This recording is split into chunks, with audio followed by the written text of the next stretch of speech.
En 1968, au plus fort de la guerre du Vietnam, une unité de bérets verts est envoyée dans la jungle pour une mission spéciale. Cette même nuit, ils contactent le commandement pour faire le rapport, tout le monde est mort, seuls 2 soldats ont survécu et nécessitent une évacuation urgente. Leur transmission est interrompue par des monstres inconnus qui attaquent un autre soldat et l'entraînent dans l'obscurité. Le dernier survivant tente de fuir tout en tirant, mais la créature le retrouve.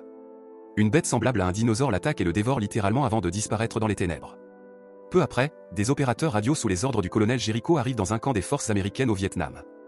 Non loin de là, dans un village, ils découvrent un camion soviétique transportant d'étranges barils. À l'intérieur se trouve une substance radioactive, preuve d'expérience aux conséquences imprévisibles. Comprenant qu'en pleine guerre froide cela pourrait conduire à la chute et à la disparition des États-Unis, Jericho décide de faire appel aux meilleurs spécialistes, les vautours. Il s'agit d'une unité de reconnaissance longue portée composée de 7 hommes, le sergent-chef Ryan Baker, son adjoint Xavier, le jeune opérateur radio Verne, 2 soldats chevronnés et 2 tireurs d'élite. Actuellement, les vautours sont déjà en mission. Après avoir infiltré un village ennemi, ils se déplacent rapidement et sans pitié. Le tireur d'élite élimine les guetteurs pendant les coups de tonnerre pour que les tirs passent inaperçus. Bientôt, le groupe pénètre dans le village, éliminant tous ceux qu'ils croisent. Ils parviennent à libérer 2 prisonniers survivants, un succès. À leur retour, l'équipe rencontre le colonel Jericho et reçoit un nouvel ordre, pénétrer dans la jungle reculée et retrouver les bérets verts portés disparus. On ne leur donne aucun détail sur la mission, ni sur les risques de croiser des soldats soviétiques ou des monstres rôdant dans la région. Leur seule instruction est de retrouver des traces des forces alliées, transmettre les coordonnées et secourir les survivants s'il en reste. L'équipe dispose de 12 heures de repos pour manger, dormir et feuilleter quelques magazines pour adultes. La nuit venue, les vautours partent en mission.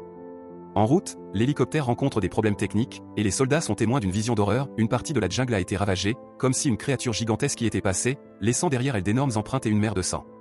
Arrivés au point de départ, les 7 hommes explorent la zone et trouvent un sac appartenant à l'un des soldats disparus. À l'intérieur, une carte indique la station de recherche numéro 4, mais bien plus inquiétant encore, une immense plume d'un animal inconnu et des traces géantes d'oiseaux, différentes de celles d'une autruche ou d'un émeu. Les soldats comprennent qu'un massacre a eu lieu ici, du sang et des douilles vides jonchent le sol. Restant concentrés sur leur objectif, retrouver les bérets verts, les vautours s'enfoncent plus profondément dans la jungle en suivant les étranges traces. Très vite, ils affrontent une peur primitive, ressentant qu'ils ne sont plus au sommet de la chaîne alimentaire. Quelque chose dans cette jungle nocturne les glace d'effroi.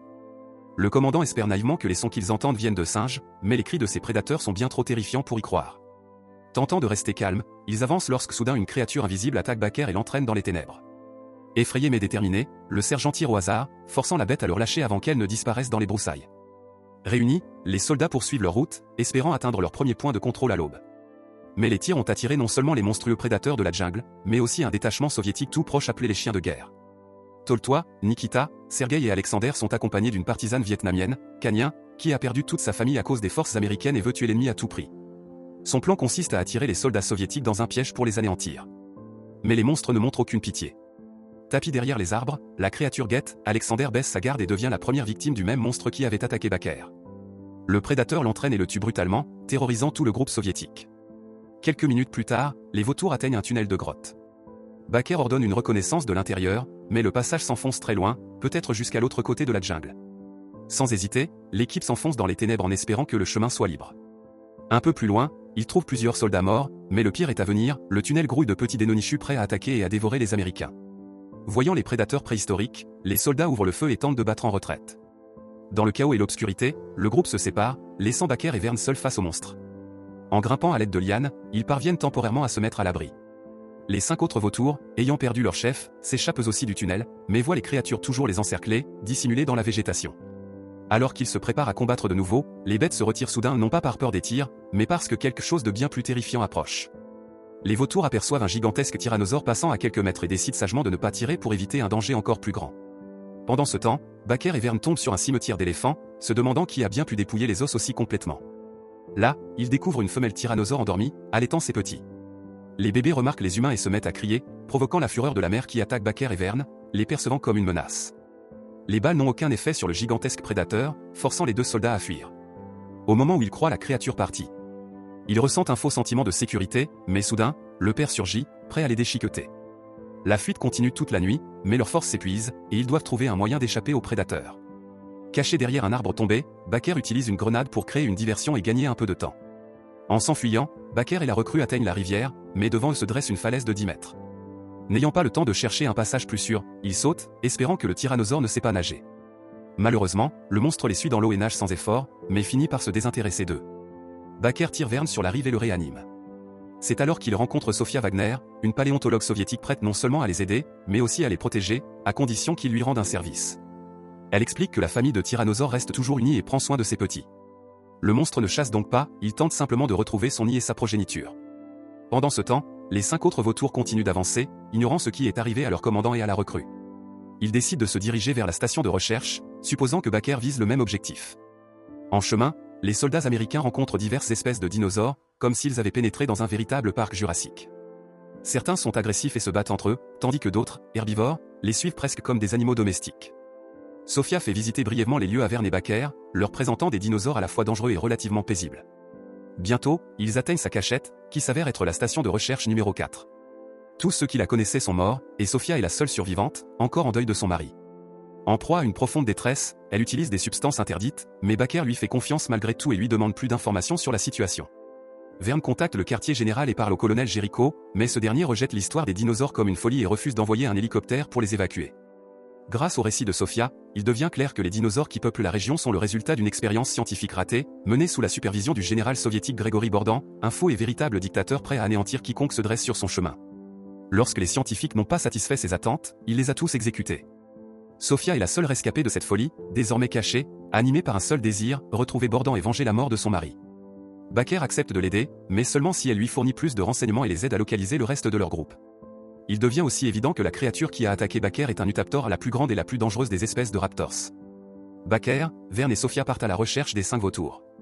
Au même moment, les soldats américains sont attaqués par les chiens de guerre. Lors de la fusillade, Keyes est grièvement blessé à la jambe et tombe au sol. Les autres essaient de repérer l'ennemi et ripostent. Quand des ombres apparaissent au-dessus d'eux, un groupe de ptérosaures les a repérés et voit les humains comme des proies. Conan est la première à s'enfuir et se cache dans les arbres, tandis que les Russes continuent de tirer sur les créatures volantes, ce qui ne fait que les énerver davantage. Les ptérosaures attaquent Tolly et le déchiquettent. Sergei et Nikita réussissent à s'échapper dans la jungle, et les Américains font de même, traînant Keyes blessé hors du champ de bataille. Lorsque les vautours trouvent refuge dans la jungle, Baker, Verne et Sofia les rejoignent. Ils n'ont pas le temps d'établir un plan, de nouveaux monstres les encerclent de toutes parts. Sofia identifie une meute de dénonichus chassant à la fois au sol et dans les arbres. Des dizaines de petits prédateurs attaquent de toutes les directions, forçant les soldats à se défendre sur 360 degrés. Dans le chaos, un dinosaure attrape Keyes et l'entraîne dans les broussailles. Bien que blessé, il refuse d'abandonner et se bat avec acharnement pour survivre. Entouré par 5 dénonichus, Keyes en tue un et en blesse un autre. La meute recule brièvement seulement parce qu'un Utahraptor s'approche. Le grand raptor bondit sur Keyes et le mord à plusieurs reprises. Il saigne abondamment. Entendant ses camarades l'appeler, Keyes poignarde le prédateur dans l'œil avec son couteau, et les vautours le tirent en sécurité. Voyant ses nombreuses blessures et sa perte de sang massive, Sofia suggère de le laisser derrière eux, mais Baker refuse d'abandonner son camarade. Il ordonne de fabriquer une civière avec des branches et d'arrêter l'hémorragie. Le groupe se met ensuite en route vers le centre de recherche. Cette nuit-là, il se cache dans un abri, mais Sofia vole le seul antidouleur pour calmer ses nerfs. Ayant confiance en Baker, elle lui révèle que le projet de Bordin est un accélérateur de particules capable de créer des trous de verre. Il prévoyait de les utiliser pour la téléportation. L'URSS avait prévu d'en faire une arme contre les États-Unis, en téléportant des troupes directement à la Maison Blanche pour anéantir l'ennemi. Cependant, une défaillance provoqua l'ouverture de trous de verre non seulement à travers l'espace, mais aussi à travers le temps. Désormais, des milliers de dinosaures ont envahi la jungle vietnamienne.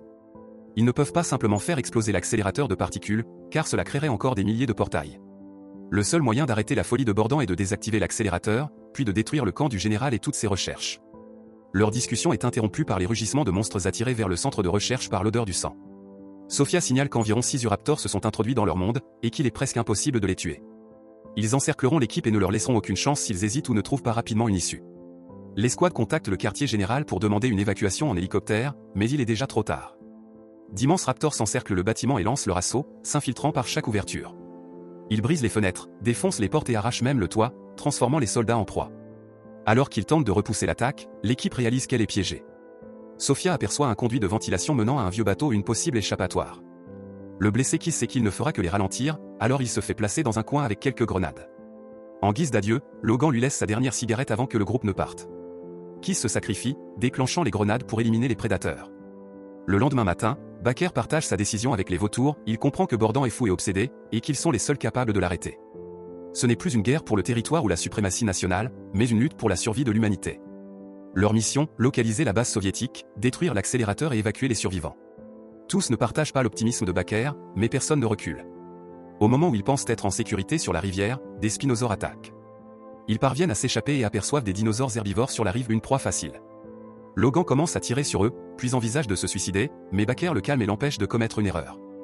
Peu après, les vautours accostent et avancent dans un épais brouillard. Ils découvrent d'innombrables cadavres, réalisant qu'ils ont pénétré dans une autre zone infestée de monstres. Quelques instants plus tard, des dizaines de nouveaux Denonichus attaquent, laissant l'équipe presque sans défense face à une mort certaine. Voyant l'impasse, Logan décide d'attirer les monstres sur lui pour sauver les autres. Ayant perdu son meilleur ami Keys, il ne voit plus de raison de vivre et veut accomplir un dernier acte héroïque. Il tire sur plusieurs Denonichus, les attire dans la jungle, puis met fin à ses jours, servant de festin aux créatures. Cette nuit-là, le groupe localise le camp de Borden et transmet les coordonnées à Jericho. Le colonel ordonne de ne pas détruire l'accélérateur tant que les renforts ne sont pas arrivés, espérant le récupérer pour un usage militaire. Ignorant l'ordre, Baker jure de détruire cette arme dangereuse du futur et coupe la communication.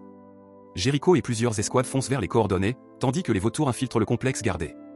Leur mission, poser des explosifs, désactiver l'accélérateur et tout faire sauter avant l'arrivée des renforts. Avançant silencieusement, les soldats américains éliminent plusieurs gardes russes autour du périmètre. Pendant ce temps, Conan, Nikita et Sergei retournent à la base pour faire leur rapport.